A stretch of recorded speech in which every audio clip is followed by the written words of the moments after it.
Have you on week after week. It's a powerful time together. I'm going to start talking today about investing in people, but this is actually part two. Talked about it last week, and I realized that uh, this topic is not a 15 or even a 20-minute topic. So I want to just kind of keep talking about it. It's something that I do uh, every day, and it's something that I like to do, and it's really rewarding. And it's important that that we all think about investing in people.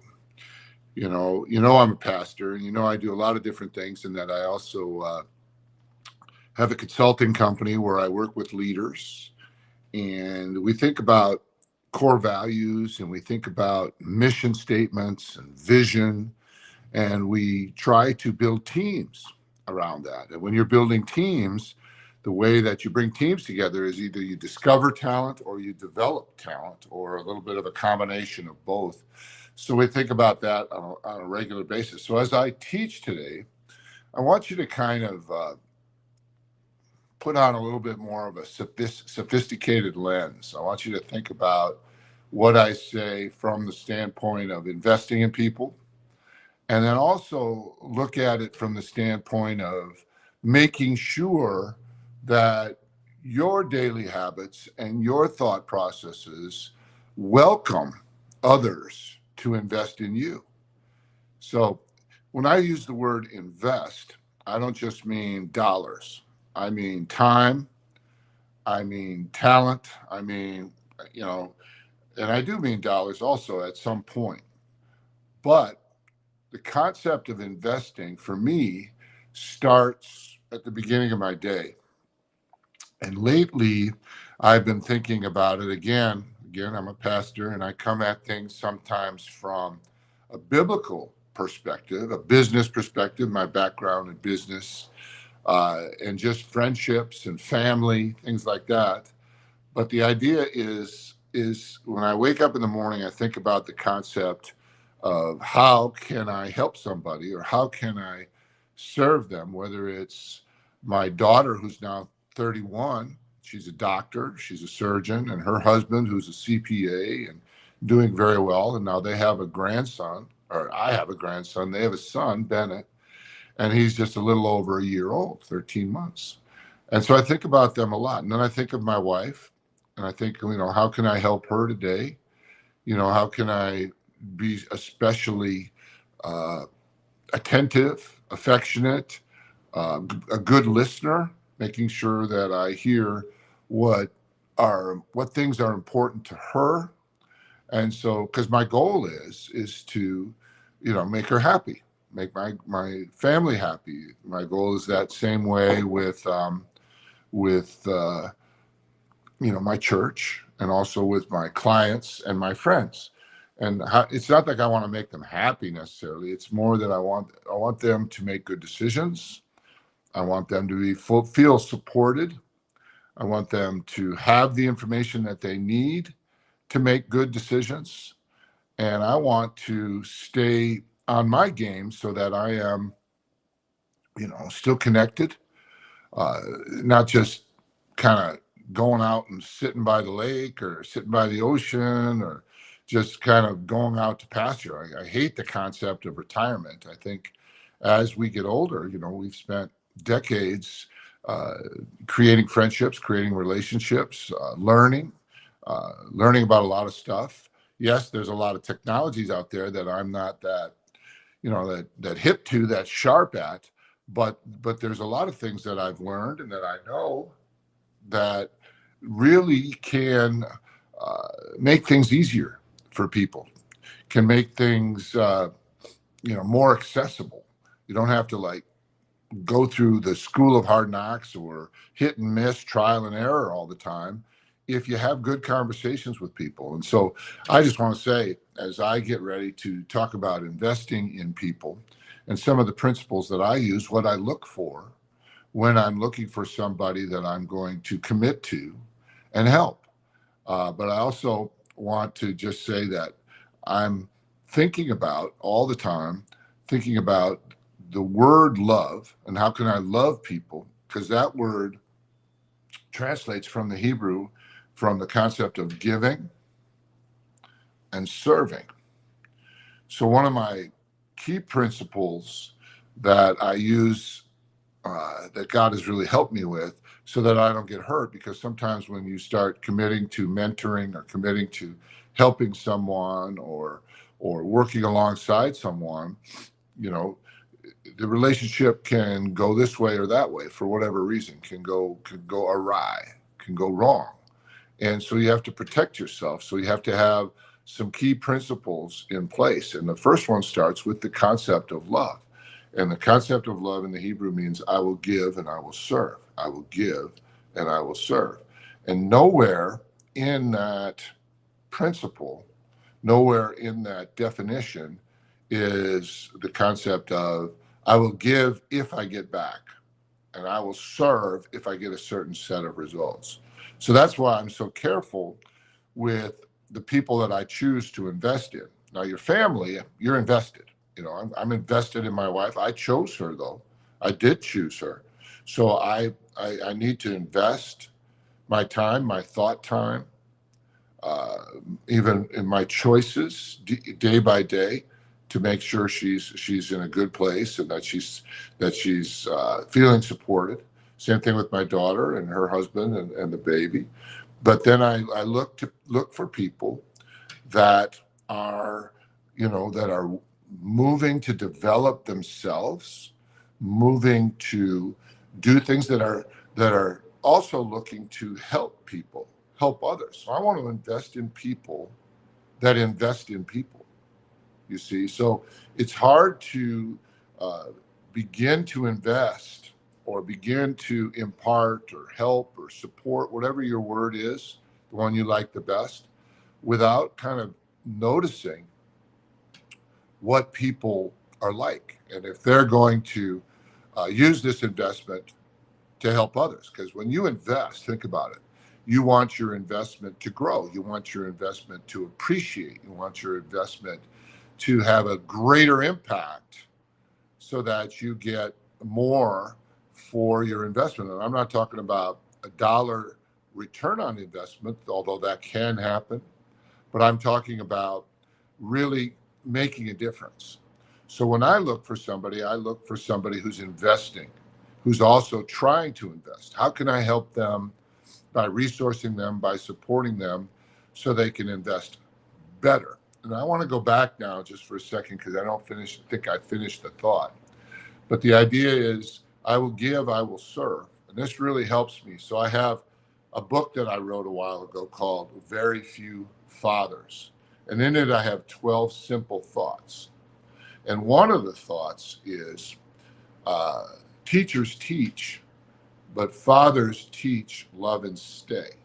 So when I'm talking about investment, I'm not talking about just writing a pamphlet or, giving a list of names that are maybe good resources or an occasional conversation. I'm talking about teaching, loving, and staying, sticking around, being available for their questions, being available when they go through something tough or they get into a conflict of some sort or they make a mistake.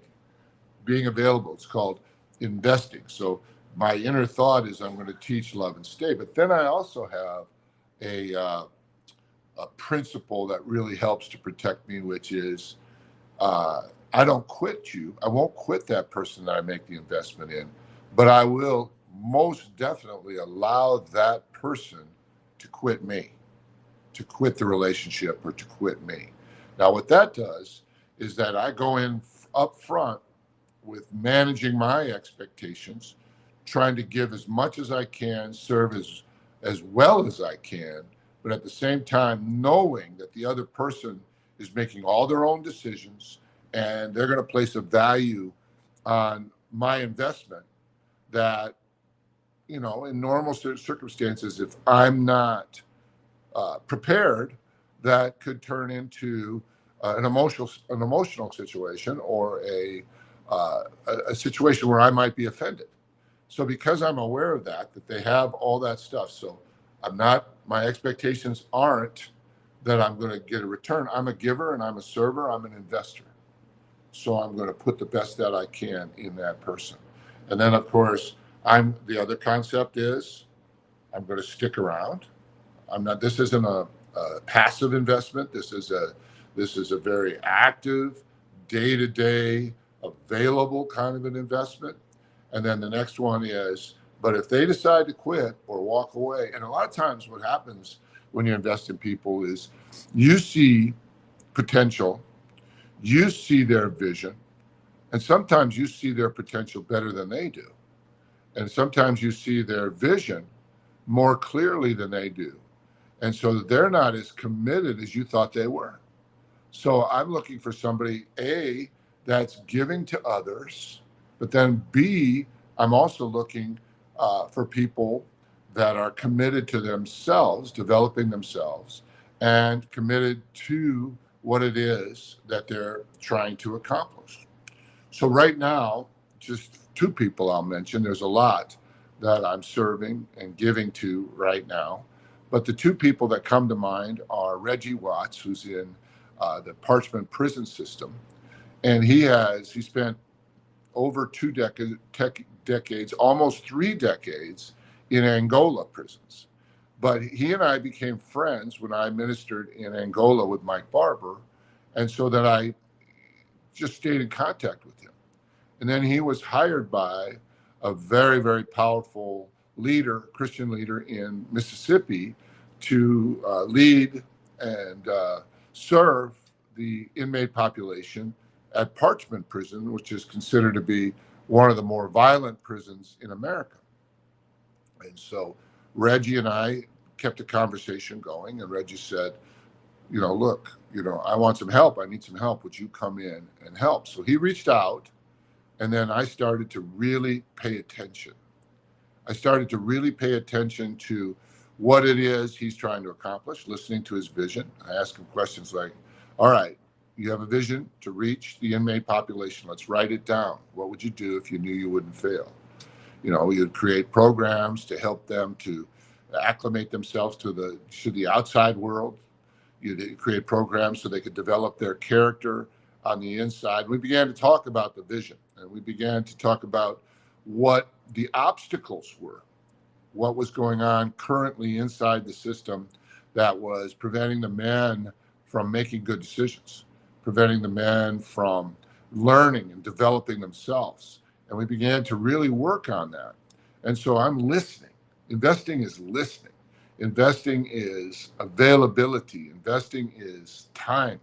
So now I go down there for 3 weeks a year at various times, 3 different times. I'll go down there and I'll interact with Reggie and his leadership team, and we'll work on developing Reggie's skills as a leader, his writing skills, his communication skills, his listening skills, his ability to rethink his vision, his ability to communicate with political figures in the state, because the penitentiary system is run by the state. And so I want you to listen to the principles. It takes the right choice. And I guess what I'm really confident in and why I invested in Reggie was because I know he is totally committed to staying the course. Because a lot of times what happens is, as you develop these skills that he's learning, team building, leadership, communication, they could easily be applied, somewhere else. He could go get a job outside the prison system, and he could do something different. But he's committed to those men, and that's what I look for. So that's just one example. Now I want to jump over to my other commitment right now, and that's to Yoel Gonzalez Silva. And he's in that communist nation south of Florida. And I need you to think about that, because I can't say the name of the nation because they shut me down all the time. But we're working there. We go there 3 times a year. And again, what was I looking for? I was looking for somebody that was developing himself, somebody that was serving others, and somebody that was open to being helped, being supported, being served, and would ask for it and give me permission. They answer all my questions. How may we serve you in the way that I need to have it? How they can tell me what they need and what they want. And initially with Yoel, he started to catch the vision that he wanted to buy a farm so that he could feed the people. Well, we bought that farm, helped them. We raised the money for him, and then we helped him to buy that farm. And now he's feeding over 1,000 people a day. And so that's, it's 8 years later, but he's been doing it for 2 years now, 2.5 years, and working through all the bureaucratic issues and logistical and legal issues there in Cuba, political issues. And we were able to do that. And now we have 4 locations, and we also have multiple buildings and places where we are doing our work and distributing to the people. So it's very powerful, very powerful. But he met those same, I guess, criteria. He had to be helping other people, and he had to be developing himself, and committed to staying for the long haul. Recently, he went through a situation where they took their visas away. And then he went to get visas. He had to go to Guyana, of all places, to get his visas. But all this just shows me that he's committed to stay in Cuba. Like, he's been offered jobs in the United States. It'd be much easier for him to just leave this nation that he's in and go to the United States and just take a job. But that's not what his vision is. And so that's what I look for when I invest in people. I look for people that are committed to helping other people, and that are committed to stay, and that are open to being in constant, not constant, but regular conversation. And the other thing is, I just want to, for those of you who are helpers and supporters, you really got to kind of think about things from the standpoint, when you bring your advice, you have to use this principle, and this is the one I use. I trust you, you make good decisions. So Reggie and Yoel both are leaders. They're the number one leaders in their situation. I'm not the number one leader. I'm not telling them what to do. I am a sounding board. I am a listener. I'm there to bring resources, thoughts, ideas. But if they don't like my idea or they don't go with it, like I said, I'm just there to give, and I'm there to serve. And all I'm continually watching is if they're giving their best, and if they're as committed or more committed, they should be more committed than me, then I can continue to invest in them. So there's a lot more I could talk about this, but I want to just thank you for tuning in this week and being part of Morning Motivations. I would love to hear your questions. I would love to hear comments, thoughts, maybe the way that you invest in people and what you look for. I'd love to hear those things. I'm always willing to learn. I'm a listener myself. So I look forward to speaking to you again next week on Morning Motivations. And lots of good stuff going on for us. We're about to launch a television show on Victory Channel, and that's really cool. So if you get Victory Channel, you can go out and either on Roku or one of those places, you'll get to watch us on Sunday nights at 6:30. And we got a lot of good stuff going on in New York and around the country with the Faith Exchange Network. And we're doing a lot of cool stuff with that. I could talk a lot about investing in Janan, who's got a great intellectual property company. I work with her. I work with her staff. I go down there and we work on character. We work on creativity, investing. It's like I listen, see what they need, and then I do my best to provide a service or provide resources for that. Just so much we could talk about. So I'd love to hear your questions. I'd love to hear your thoughts. Hi, Kathy. It's great to have you on with us this morning. You're a blessing. And so I hope you enjoyed this teaching. You have an awesome day. God bless you all.